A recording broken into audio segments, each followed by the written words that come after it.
Okay, you ready? Yeah, I'm ready. Hey, what's up, America? Welcome to Goodnight America. I'm America's sweetheart, Eric Ryan. Today we're going to talk about psychedelics. So if you like tasting colors and seeing sounds, stick around. Our guest is Scott Graham. Scott, you have written 800 books. One of those, right? What's the number? You've got them right there. It's 27 right now. These are the stats of my printed books.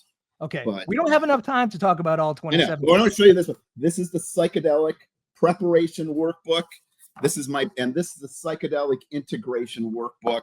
These are, I just wrote these like last year, and they are now my biggest sellers of all the books that I've written. Look at you. You know why? We're going through a period of enlightenment, I feel like. It's very dark, so we need some sort of light, I think. We need a huge fucking light. We need a huge fucking light. Yeah. And you know what helps with that? Drugs. All right. So before we get into it, I want to say that you said something that was so goddamn profound, and it really doesn't have to do with what we're talking about, but I want to talk about it. You have a video on YouTube. It's called Something's Different, 21 Days After Psychedelics. Are you familiar with it? I am aware of that, yeah. You said something that articulates a feeling that I had that I was never able to put into words, but it was after I floated in a sensory deprivation tank. So not exactly psychedelic-y, but not exactly not psychedelic-y. Mm-hmm. You said, I had sex with the present moment, and now you're surrounded by present moment porn. That is so goddamn descriptive of the post-float experience. And as I'm thinking about my psychedelic experience, it's the same thing. It narrows your focus, but not in a way that drinking does. And listen, I'm a fan of drinking, don't get me wrong, but sex with the present moment in present moment porn is such an accurate description of what it feels like post-float, post-psychedelics. Don't you think? Absolutely. Absolutely. I practiced Vipassana meditation for many years, and that brings you into the present moment. That's what Vipassana meditation is all about, and living in the present moment. And then when I did psychedelics, it was almost, and I don't know, don't want your listeners to think that psychedelics are a replacement for Vipassana. I mean, I've done like 260 days of silent meditation. When I did the psychedelics, it was like instant Vipassana. It was like a Vipassana course without the work. Now I don't know if I would have had that had I done 0 days of Vipassana, but I had been practicing, and so it eased me right in the present moment. And then after that, it was like I was so connected with like being in the moment. It was incredible. It was absolutely incredible, and really did feel like I was having sex with the present moment. Yeah, a number of people have come up to me and they're like, "That's exactly how I feel." I'm like, yeah, I'm gonna get it as a tramp stamp. That is such a beautiful sentence that you came up with. Floating, the theta wave meditation. Are you familiar with this? This is what they say floating sort of forces your brain into. And I know this isn't a show about floating, but that it's being present, but really being in love with the present moment and noticing things. When I left that place where I floated, wind hit me. I almost cried because I had never felt wind before. I had felt wind before, but you know what I mean? It felt meaningful in some way, which is beautiful. Wouldn't it be great if we lived life like that all the time? Uh-huh. Did I lose you for a second? Are we back? You're back. Okay. It's Vermont, man. It's okay. You're way up there. You're next to Canada, the 51st state, which is nice. Right. All right. Let's, what I want to do now is, all right. So I think there are two kind of psychedelic users. And I don't think there's a gatekeeping aspect to them, but I like doing psychedelics because I like having fun. There's a community that likes psychedelics and refers to them as medicine. And I don't think they're necessarily wrong, but I feel like it gets a little too touchy-feely on the other side. Sometimes I think it's cool. Like they can be for everybody. You don't need to be riddled with depression or anxiety or PTSD to enjoy psychedelics. And I feel like out there in the zeitgeist right now, they're viewed as very medicinal. And I think that takes away some of their charm. But I think it's a strategy. I think it's a strategy, actually. It's a manipulative strategy, the same thing that was put in by the marijuana legalization folks. Like marijuana, think about marijuana. Like in all the states where it's legal, people go to, they don't go to the marijuana store like you go to the liquor store, the grocery store. They don't take, they get a dose. it's all pharmacological, and it starts with this medicalization. And then when that's legal, oh, let's do the recreation one too. So I think there's a strategy with that to get it passed in states. That's a good strategy. I want it to be passed in Vermont. I'm waiting for it to be passed in Vermont. Listen, by any means necessary, whatever it takes. So that makes a lot more sense. Well, see, obviously you're smarter than I am, and I was just like, if I can, they're ruining my drugs. All right, but speaking of ruining drugs or not ruining drugs, there's been many studies, many studies like this one here from the Journal of American Medical Association. This one studied the effects of psilocybin on major depressive disorder. These are the findings. This is fucking crazy, by the way. And these are reputable organizations, colleges, institutions that are studying. Right. A single moderate dose of psilocybin led to significant and sustained reductions in depressive symptoms in over 70% of patients. Improvements lasted up to 6 weeks, with many reporting increased emotional openness and reduced rumination. No serious adverse effects were reported, though set and setting remained crucial to positive outcomes. That's an important piece where it said set and setting are important to crucial positive outcomes. Set and setting is a phrase that's used a lot in the psychedelic community. Can you explain set and setting for the uninitiated? It's how it's front loaded. It's how it's put together. It's why the purpose. If you're doing, let me phrase this. If you're trying to do psychedelics, and this can be whether you're doing it at one time as a medicine or whether you're a recreational user and you're like, you know what, I want to set it up so that, this recreational use is like my, half marathon, right? So it's got some sort of meaning other than I go running every day. And so in order to get that, you have to think about what you want, what your goal is, what your intention is. You have to kind of prepare for that. And then as afterwards, you have to work to integrate whatever you've learned. And this is not magic. This is not magic, Eric, or should I call you sweetheart? I don't. Either way. Okay, so sweetheart. It's not magic. It's the same thing that happens when these high-priced consultants take people on a ropes course or a rock climbing experience. That they do all this pre-work before the rock climb. This rock climb is this like big out of body, out of the norm experience. Then they take the insights from that and they turn it into actionable steps. Same thing, except instead of rock climbing, you're doing some psilocybin. You don't have to worry about falling. Well, maybe you have to worry about falling. I've never fallen. So the set and setting thing is interesting, I think, because in a medical setting, they do it, I'm assuming, in a hospital room with like an attending nurse, and that seems too medicinal. At the same time, one of the few psilocybin trips ago, I did it in a house full of friends, and then we were listening to Spangle. Have you ever heard of Spangle? Mm-hmm. Okay. Little Spangle, little sacred geometry on YouTube. And then I'm a huge DMX fan. So like midnight, somebody put on DMX and I was like, listen, I love him with every fiber of my being. Get this shit off. This isn't mushroom music. So I think the set and setting thing goes into the bad trip experience, which freaks a lot of people out too. I'm going to have a bad trip. Well, don't be an idiot when you do psychedelics. And I don't think you'll have a bad trip. Set and setting has a lot to do with that as well, I think, to prevent the negatives. Right, exactly. And that's why I wrote my most recent book, which just came out 2 days ago, or it's yesterday, April 1st, no fooling, on engagement.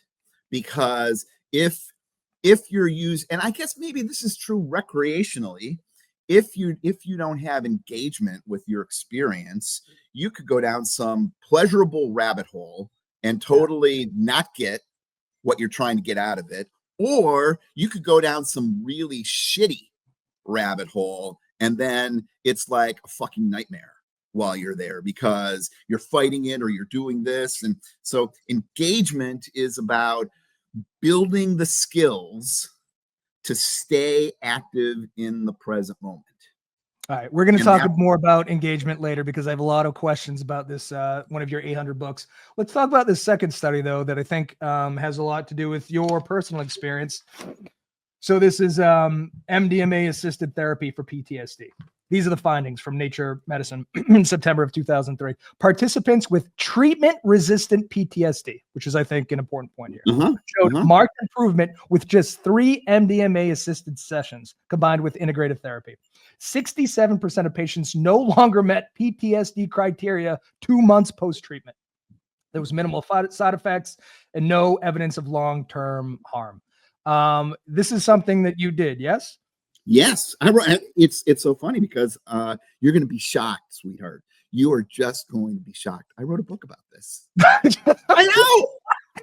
Oh my God! I wrote a book about this. And so the key piece with this piece that you're talking about here, Eric, is that you just don't take the MDMA. You actually have a therapist that you've worked with that knows you, and that therapist pushes you to dive into those things that you don't want to dive into, and that the MDMA takes away. Eric, have you ever done MDMA? Oh yeah, this is why I was so happy in college. All right, so, no post-traumatic stress, just a great time. So for those of you who have not done MDMA and are listening to this for the first time, it turns you into this like incredibly, you're not drunk, but you're just so full of love. You really are. You just are exuding love, and you just want to like hug people. And so why you need a therapist in this piece is that if you just take it, you're just going to be like, I love you guys. And you need a therapist to say, hey, tell me about this fucked up time in your life when you like almost died and you burnt to death. And you're like, oh, I really love you. And then they say, tell me more about that fucked up time in your life. And then you tell them. And so what happens is that the MDMA bubble wraps you. This is the first thing that happened. It bubble wraps you so you can talk about the shit that you normally don't want to talk about.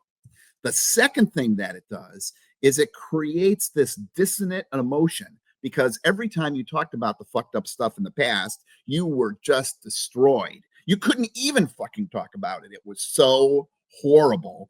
But now you're talking about it and you have this pleasant feeling while you're talking about it. And so like the present feeling gets imprinted like some sort of puzzle piece.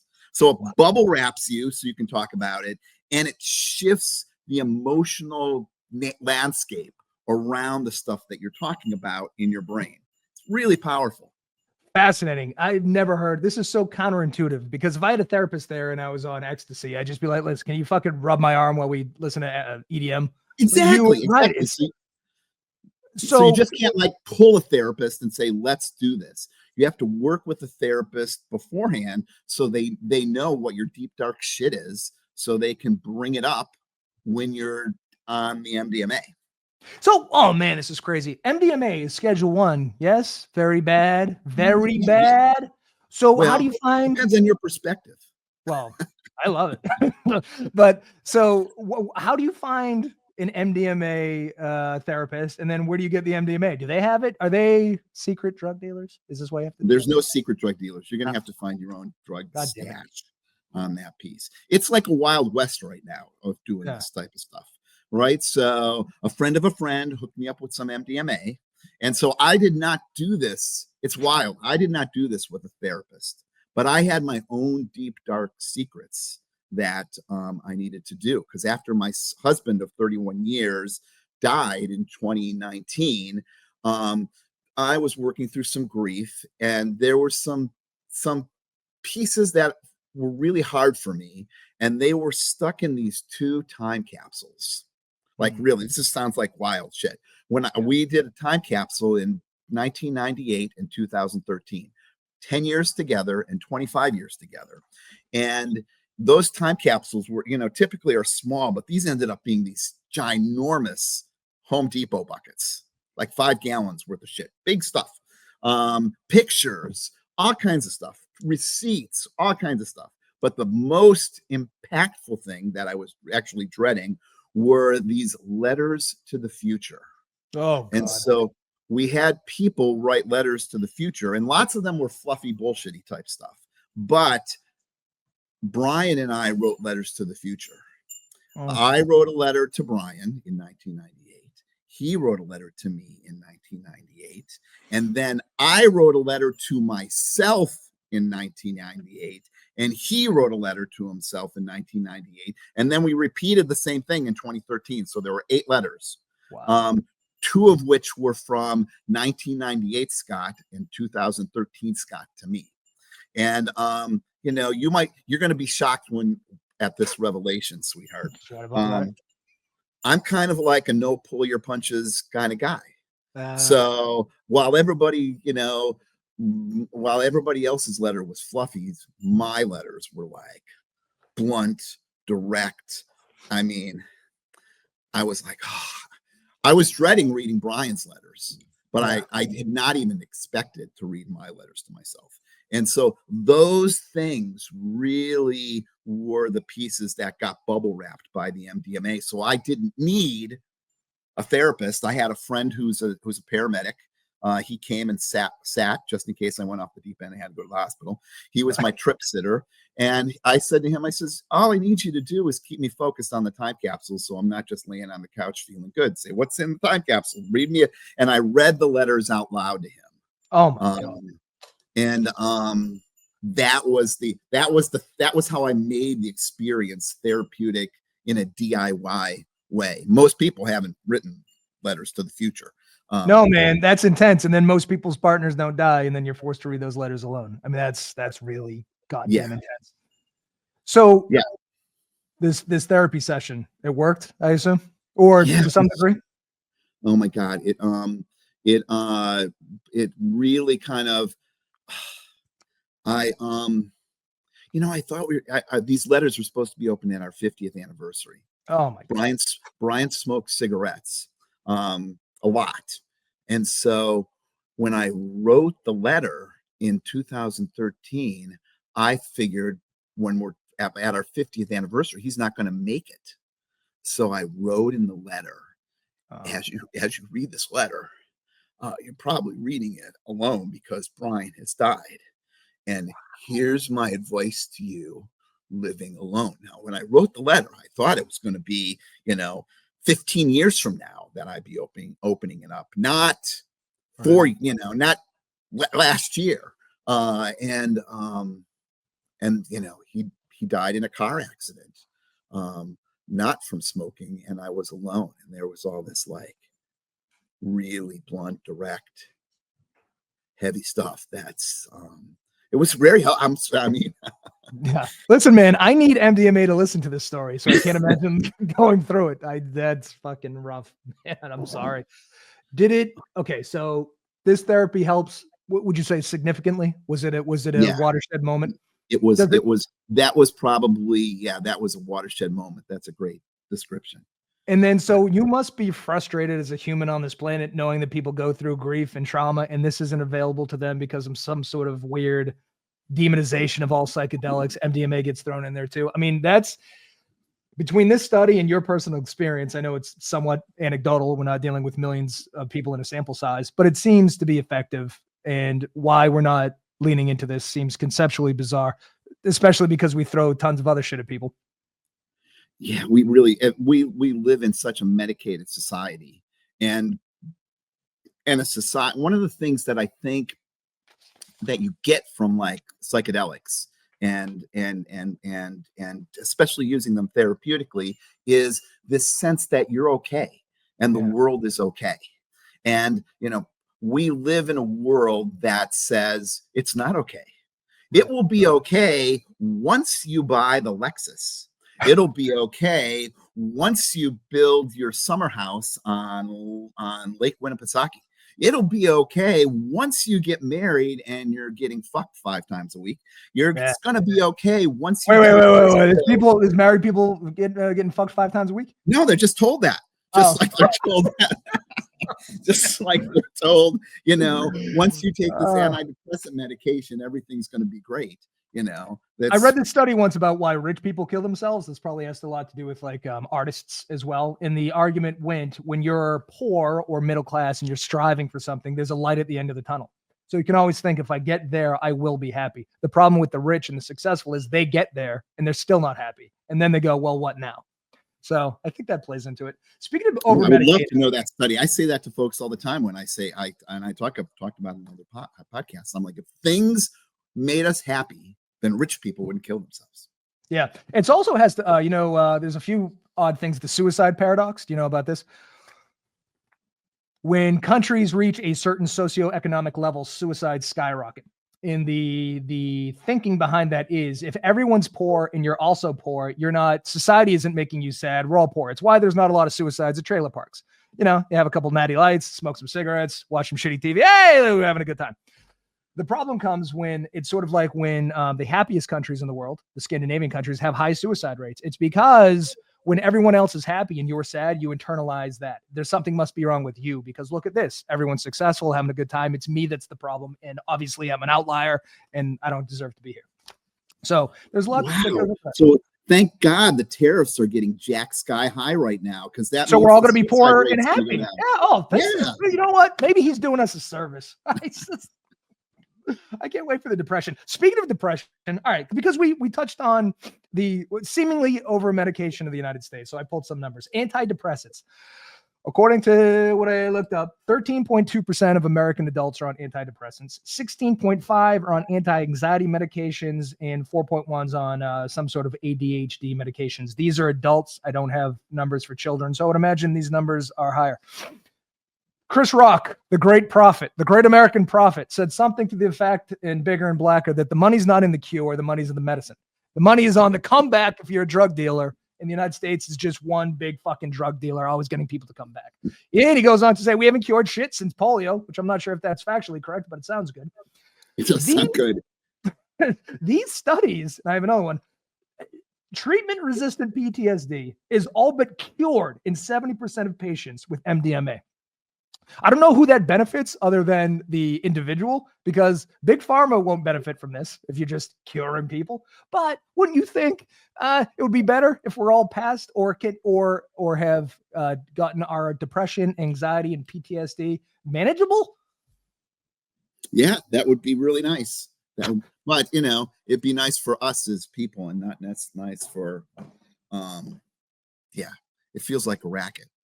Have you, are you familiar with the hair scam that's out there? It's not a scam. I don't know. It's one of these kind of, I don't know if it's fake news or what it is, but there's this whole thing out there that the companies that make the shampoo are the same ones that make the, get your hair back crap that you put on your hair.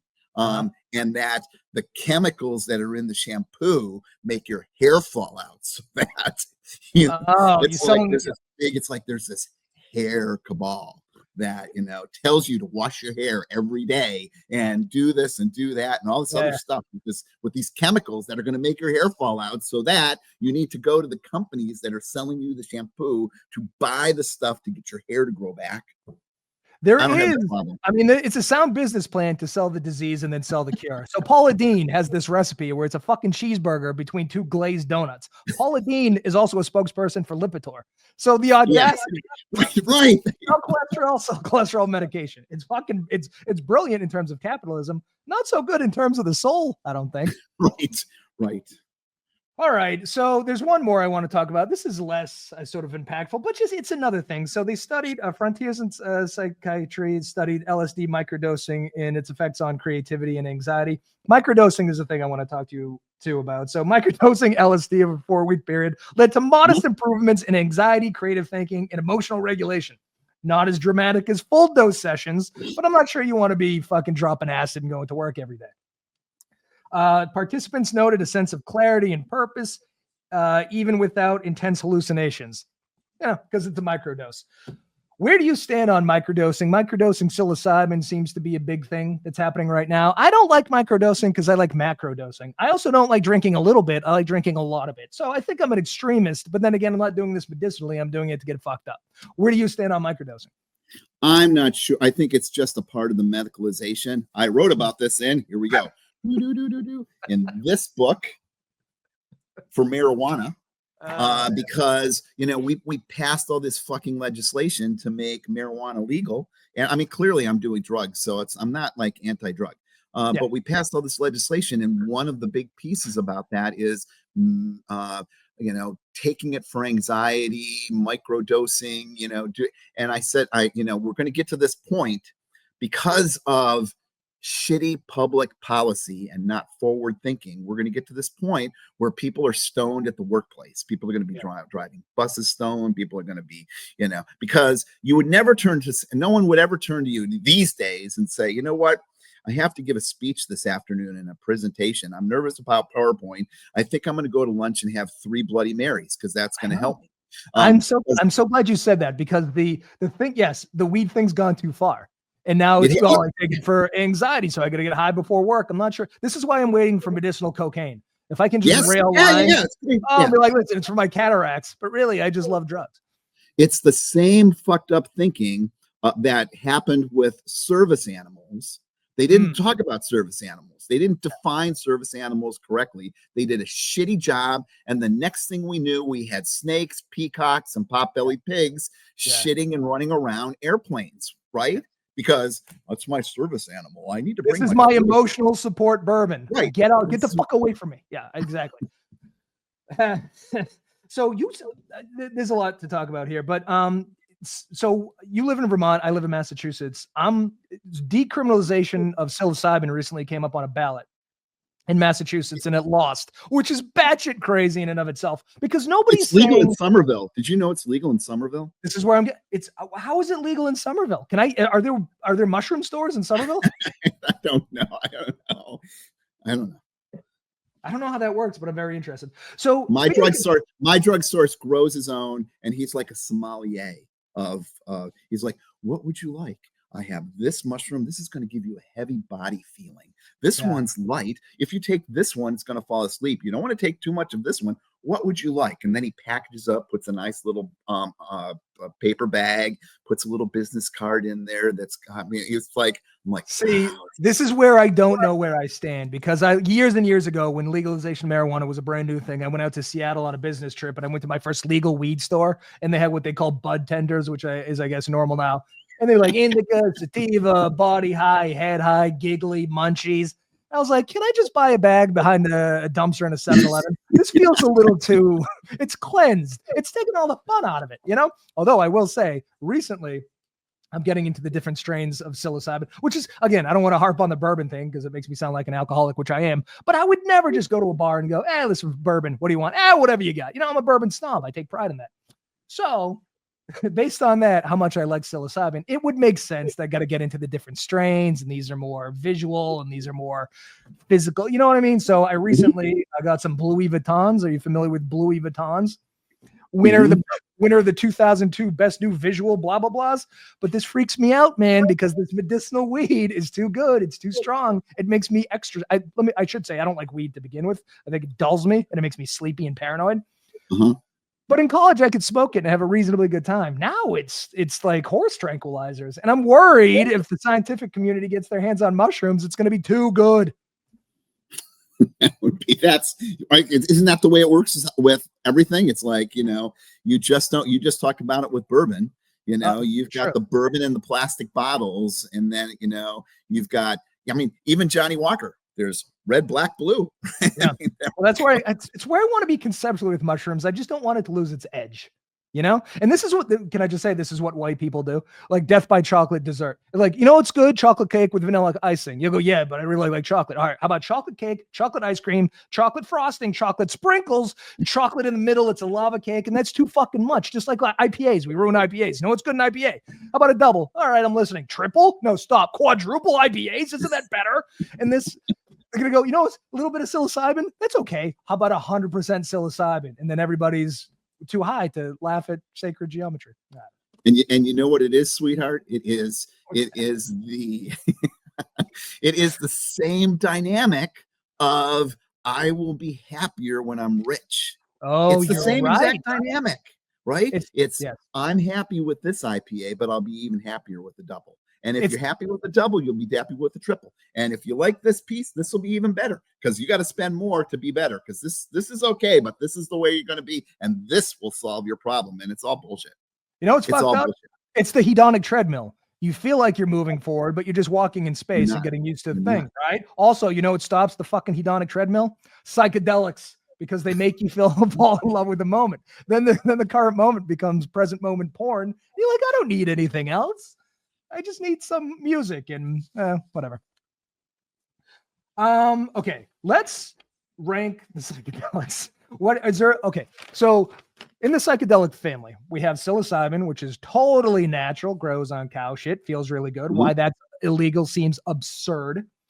But then you get into the chemical, like you need a scientist to get you. You need scientists involved for MDMA and for LSD, and you need a shaman for ayahuasca because you're never gonna fucking figure that shit out. You probably need somebody if you're going to do 5-MeO DMT, which is the desert toad. You can't just lick it. You got to freebase it. It's a whole thing. Right. Yeah. There's What have you done? First of all, let's talk about your personal psychedelic experiences.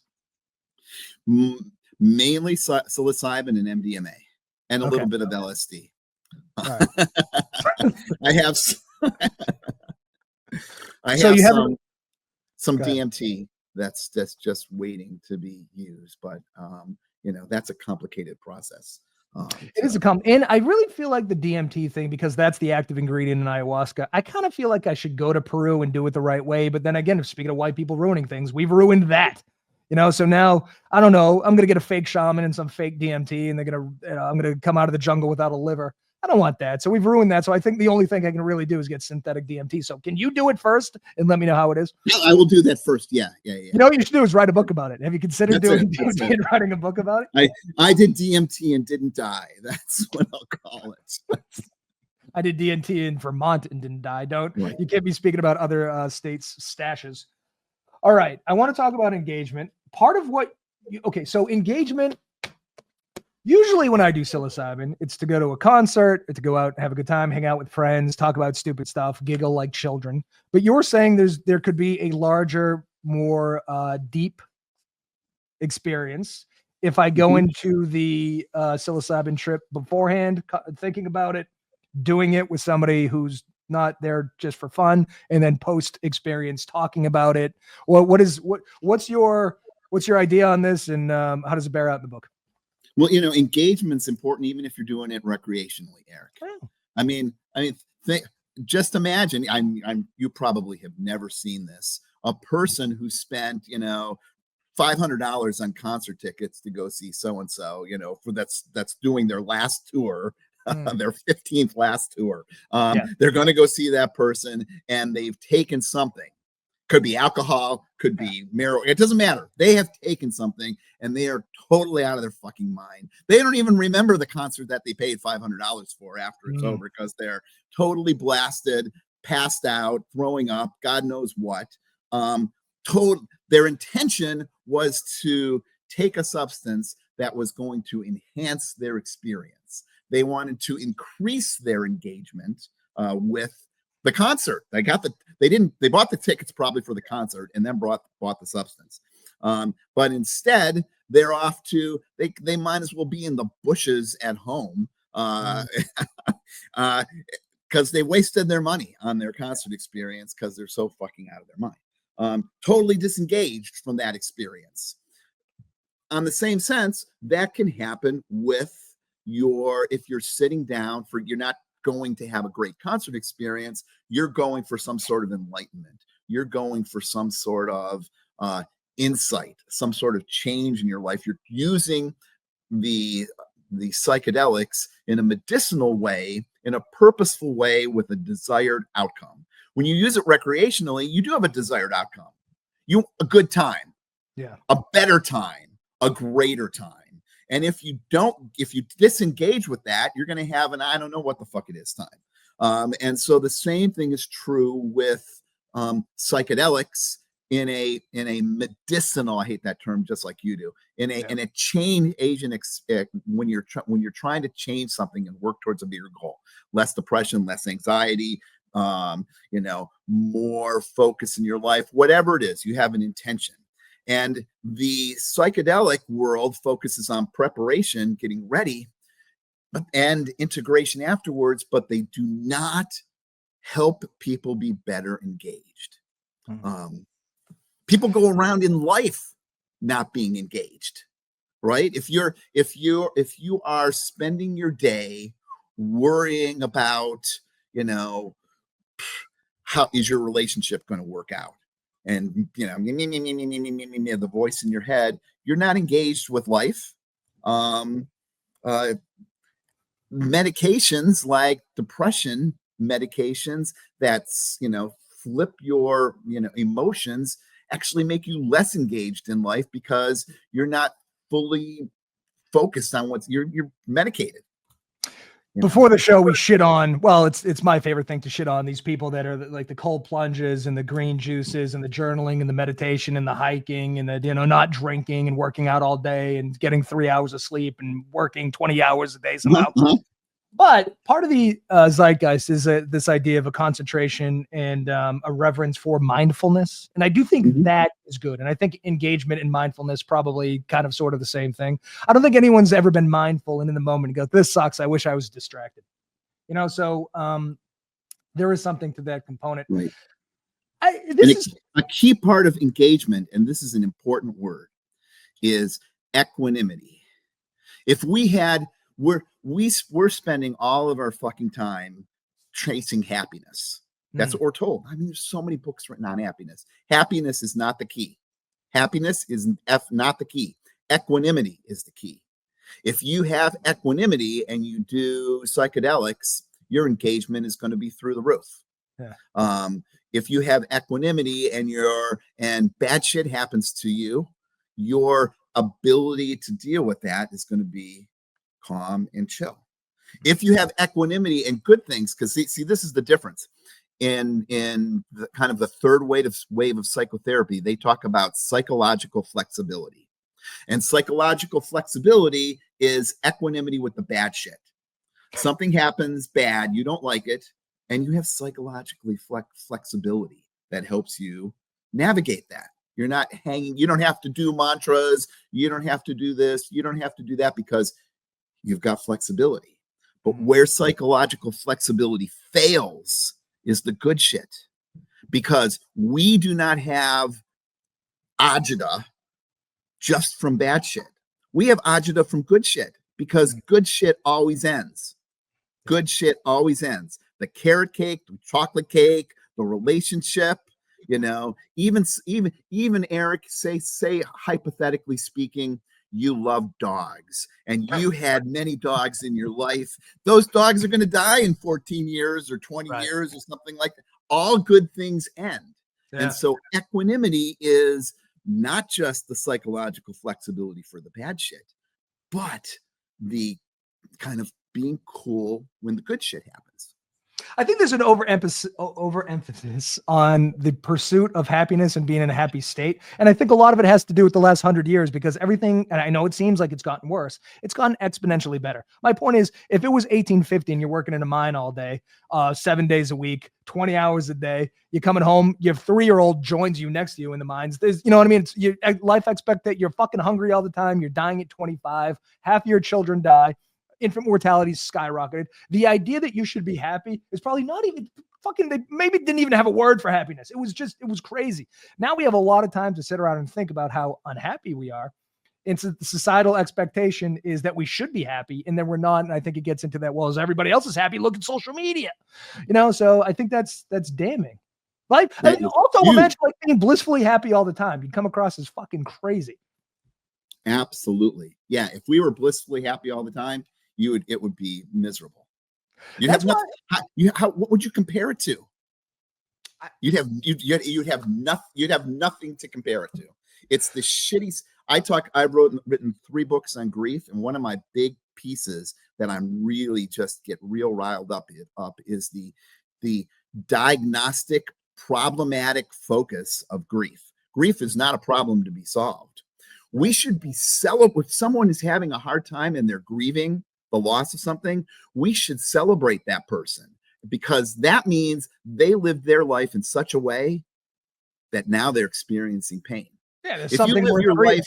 Yeah, if you live your life, insulated and don't give a shit about anybody, you're not going to grieve shit. You're not going to grieve shit. If you live your life exposed, fully, deep to the marrow of the bone, you're going to have a lot of grief. So we should celebrate that, not vilify that. Yeah, and take a little psilocybin to take the edge off. Take a little psilocybin to take the edge off. Yeah. I think it goes back to Camus and the myth of Sisyphus. I think we have to fall in love with rolling the rock up the hill and watching it go back down again, and then starting over the next day. It's not all sunshine and rainbows, you know? Wow. That is really good. Well, Did you just make that up now? No, I just quoted Camus. But let's pretend that I came up with that, though. You have to fall in love with rolling the hill up the thing and watching it roll back down. Then you wake up and you do it again. Because unless you fall in love with the process, and listen, you have to trick yourself to fall in love with the process, because the process is fucking awful. But you really don't have a choice. Otherwise, you're going to be all medicated up. You're going to be sad and depressed and lonely and blah, blah, blah. Yeah, I don't know if you have to trick yourself to fall in love with the process. You have to accept that the process is reality and you can't change that. I think the process is an acquired taste. It's like blue cheese or coffee or bourbon or exactly. Because children don't love the process. They just want to be happy all the time, which makes sense because, you know, they're kids. Okay. I'm not a huge Rogan guy, but he has a great, there's a 12-minute video on YouTube where he talks about how psychedelics are not drugs. And he's probably right. Drugs is a very blanket statement. It covers everything from caffeine to LSD and everything in between. He seems to think that there was a concerted effort from the government to villainize psychedelics, particularly in the 70s. He thinks that the government had something to do with the Manson family to turn hippies into murderous lunatics. And then anybody associated with psychedelics, ergo, was also a murderous lunatic. There's also a theory that DMT is stored in the pineal gland and is activated when you have periods of, it's birth, death, near-death experiences, and something else. And then your brain which is what part of the theory of why you see your life flash, like you're hallucinating because of the DMT in your pineal gland. The thing goes that fluoride in the water calcifies in the pineal gland, so we can't access our higher forms of creativity and spirituality. Do you buy into any of this? Whenever I hear this stuff, I think the first thing in my mind is, you can't make this shit up. And then the second thing in my mind is, wait, you just did. Well, somebody did, yeah. So you don't buy into the global conspiracy at any point. You don't think they're hampering our happiness, our creativity? I have more important things to focus on than global conspiracies. Yeah. There's you know what a good one was? I really like this one. So in How to Change Your Mind, I don't know if you read this book, but this is Michael Pollan, I think his name is. He did all the psychedelics under some sort of guidance, whether it be some weirdo in the desert with the frogs. But he says that the church really doesn't like psychedelics because they're an actual sacrament. So I grew up Catholic. I'm confirmed. I had to eat the Jesus cracker and drink the Jesus wine. And that is a false sacrament in the sense that it doesn't make you feel, well, it didn't for me, doesn't make you feel any closer to God. Also, why the mock cannibalism? That's fucking weird. Why am I like, do we eat other people that we like? You ever come out with a sandwich and go, the body of grandma? Well, I really liked her. And I guess is what we do is pretend to eat the ones we love. Anyway, that seems to me as a false sacrament, whereas the desert toad or the mushroom is a real sacrament in the sense that if you think there's a God, and listen, I'm a devout agnostic. I don't know. I don't think I'm going to know. I'm cool with not knowing. But when you take this shit, there is a spiritual element. There's a thing that you can't quite articulate the feeling of. So you give it a name that feels like spirituality or godliness or divinity in some way. And I feel like that might be dangerous to an institution that needs a middleman between you and God to profit. So I think there's something there. I think there's an investment in these pieces that float around. Yeah. Just imagine the people that would go to Catholic Church again and reconvert, who had left. People like you who'd say, well, maybe I'm not an agnostic, because if I join the Catholic Church, I'll be able to do some psilocybin on a Sunday morning. And that would make my Sunday morning fucking spectacular. Everybody's big on starting their own cult and shit. And I think that's probably a good, but if you could somehow, because in the United States, you can do things like peyote and mescaline if you say it's under the guise of, it's under the guise of your religion. I would imagine Catholic Church, how great it would be if instead of a Jesus cracker, they gave you a little LSD. Oh, church would be, you want to see things. You want to see angels? You have to buy tickets. You have to buy tickets. Tickets to church. Oh my God. He has risen. He's rising right now. I'm a believer. Yeah, you were talking earlier about tasting colors. People would be like, I really can taste Jesus. There must be a God if I can taste colors. I can't explain it, so God did Oh it. my God. Do you believe you give any adherence to McKenna's stoned ape theory? Do you think this is what separated us? Us sort of slowly following the cows and eating mushrooms off their shit? It's a fun thing to entertain, but it's just, in my mind, it's entertainment. It's, you know, it's So you don't have a rigid theory on you think it's there and you like it. That's as healthy as anything else. it's there. I like it, and this is a helpful thing. It's Go ahead. present moment porn. It's present moment porn. That's about as spiritual as you can get. Yeah, I'm in it. Listen, I'm getting that tramp stamp this afternoon, so thank you. You offer trip sitting services. Is that correct? I do. So for that to happen, somebody would need to get the psilocybin. I'm not a drug peddler, so I cannot connect somebody, And in fact, on my website, I have this like long, legalese thing that says, psilocybin is not a legal drug, blah, blah, blah, blah, blah, blah, blah. And you have to do it on your own risk. And this is in no way saying that the, government should do X, Y, and Z, because I don't want them coming after me. But, my main focus with folks is on preparation and integration, because I can do that anywhere. Somebody can call me from Nebraska who's got some psilocybin and is wanting to do this, and I can help them prepare and engage. That's why I wrote those 2 books. They're the trip sitting piece is, challenging in the United States, because you have to go someplace, or you need to have someplace where it's legal and all this other stuff. And I will go to a person, but I will not bring a person here and then give them. What's your trip sitting fee? What is it, hourly? How does it work? It is hourly. It's $250 an hour. Jesus.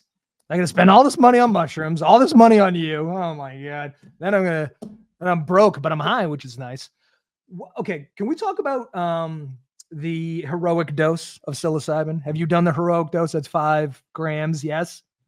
Well, the heroic dose is going to vary depending on what you get and the amount, and what it is. When it's talking, for you listeners who are not familiar with this stuff, the heroic dose is the holy fuck, I've done too much psilocybin dose.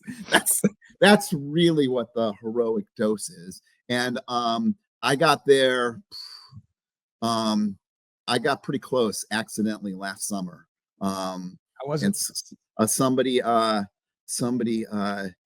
gave me, I purchased some psychedelics, and he's like, these are this way, blah, blah, blah, blah, blah. He said, why don't you, don't do them all. It was like, 5 grams, just do like 1 gram and see how that is, because these are really powerful. And if you take off, and so I did maybe 1.5 grams or milligrams, or, I divided the bag up, and it did nothing. And so, we're in America, if this doesn't work, do 10 times more. So I decided I was going to take the whole bag that was left over, and then I lemon teched it on top of that. I've never heard that term until I grew my own. And now I'm all about lemon teching, because I do get a little nauseous. Listen, I'm 44. I'm fucking, everything bothers me now. So I get a little nauseous, but they say lemon teching, no nausea. You get a little, I got a little nauseous from that huge amount that I took. Give me hope. But lemon teching, what the real power of lemon teching is, it unlocks more of the mushroom. Oh, okay. Right. So for the uninitiated, lemon teching is you grind it up, add a little lemon. Supposedly it breaks down some bullshit. I heard less nausea. You're saying stronger, and then it hits you harder. So what happens is that if you normally take mushrooms, you're going to eat them, and then you're going to wait for your digestive system to break. I mean, mushrooms are difficult for our digestive system to break down. If you have ever eaten mushroom pizza and then taken a crap the next day and looked at your crap, not that I do, not that anybody does, you will notice you're like, did these mushrooms get dissolved? There's like a whole mushroom there. Why did I eat these mushrooms? The same thing can happen with psilocybin. So with lemon teching, you grind it down to a powder, you mix some lemon juice with it, and lemon juice then breaks down the cellular piece with it. There's a time limit. You have to, it's like Oh, More than 20 minutes, but less than 30, because after 30 it starts to get fucked up. So you want really? to leave it sit in there so it breaks up, but not too long, and then you drink the whole slop down, which is really gross. And I heard you can add a little ginger and honey though to make it more palatable. Is this true, or you just raw dog it? I just raw dog it, or I just raw dogged it and then just had some, iced tea afterwards, like to get rid of it. Yeah, all right. So lemon taking was a different, better experience. It heightened it up, and so it hit me much faster. And so I remember doing this. I was camping, and I was, I guess because I've got a camper that I drag along with me, and I have 2 dogs, Ryan. Of course, not as many as Hitler, but you live in Vermont, so this is peak. Like, what do you do drugs and not camp? The whole state is camping. I was camping, and I lemon teched the rest of the mushrooms, and I'm like, yeah, this is nothing. I'm just gonna do this. And then it was like, oh fuck. I remember sitting there. I was like, oh fuck. I'm like, I have to. I'm like, I got to go in the camper, because if I hang out here outside, they're gonna call EMS, and then they're gonna wreck the whole thing. Right? I don't want EMS to come. And you did it. Yeah, that would fuck up your trip. And you did this alone? Yeah. So your dogs were trip sitting? My dogs were trip sitting. They did a really good job, You're alive and you didn't break anything. Yeah. My little white Jack Russell, who was really green during that experience. I remember petting her and seeing like the green mist come off of her and being like, oh my God. And then I'm in the little camper, and I'm like saying to myself, oh fuck, I'm like, this was way too much. And then I'm like, am I saying it out loud? Am I saying it really loud? Are people surrounding the camper because they can hear me moaning and crazy in the camper? I'm like, calm down, and so petting my black lab, and I'm like, wow, this feels really good. I'm like falling into like, who doesn't want to pet a green dog, do psilocybin? So did you experience ego death? That's the thing, right? That's what you're trying to get with heroic dose is ego death, from what I understand. I got right to the edge of that piece, right? And that is, as you're talking about that is really the sense of, no, there is no I. Yes. Right. That's the spiritual piece. One of the things that happens in Vipassana practice is that over time, as you practice more and more, you get to this point of there is no I. Right. Between you and everything else. And so I've had close to that experience with Vipassana, and I've had close to that experience with psychedelics. See, that's interesting. I think the closest I've gotten is floating, because when you're in the water, it's your body temperature. There's no pressure, there's no light, there's no sound. You sort of start to hallucinate. I feel totally separate from my body. I feel like I'm off in the ether, and I forget that I'm human. So if I can do that, I got to do 5 grams. I'm going to do this. I need a trip sitter. Maybe are there discount codes on your website? So there are discount codes for America's Sweethearts. Oh, good. Thank God. And I don't know if you're one of them, but, we'll see. So to wrap this up, let me ask you this, because you're involved in the, I know we hate this term, but the medicinal aspect of psychedelics.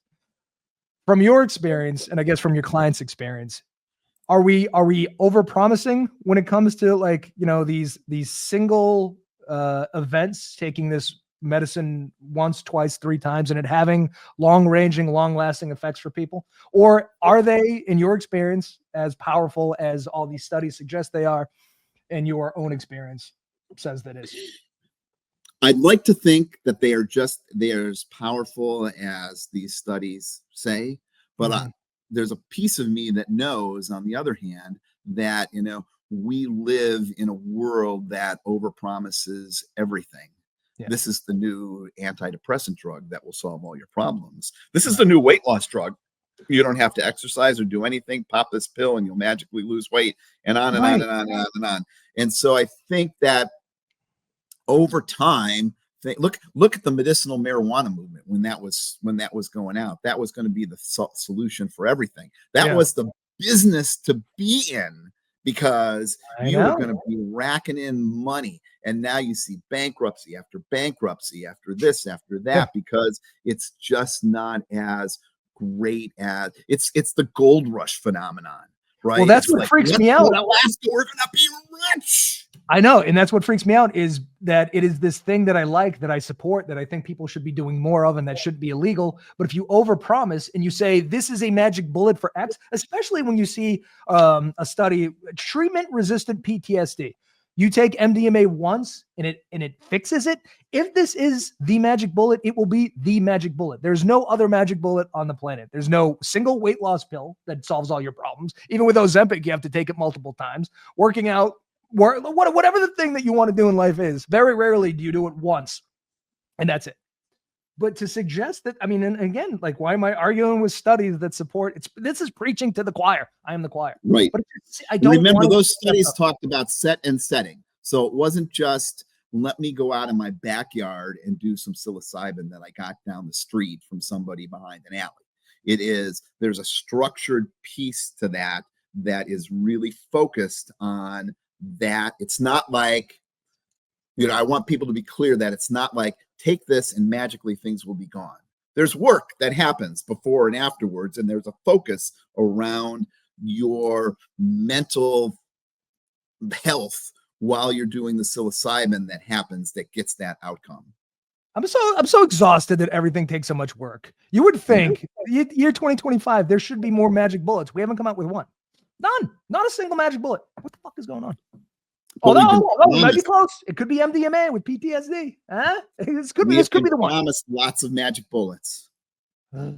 People. All right. Well, listen. You are great. I love talking about drugs at 9 o'clock in the morning.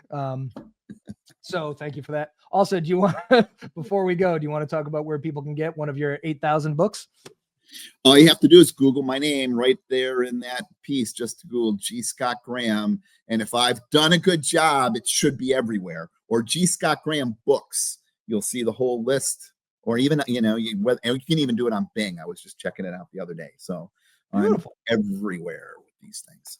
All right, man. Well, thank you. You're kind of doing God's work in a sense. I mean, I don't believe in a God, but if I did believe in a God, I would imagine that he'd help us feel good and better.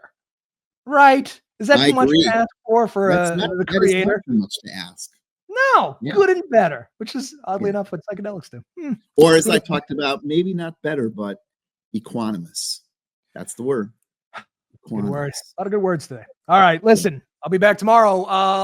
Our guest is going to be Kurt Anderson. We're going to talk about the death of democracy. Isn't that going to be fun and uplifting? See you later. Hey, listen, stick around in the green room. I'm going to. Oh, God, dogs ruining everything. Well, it's because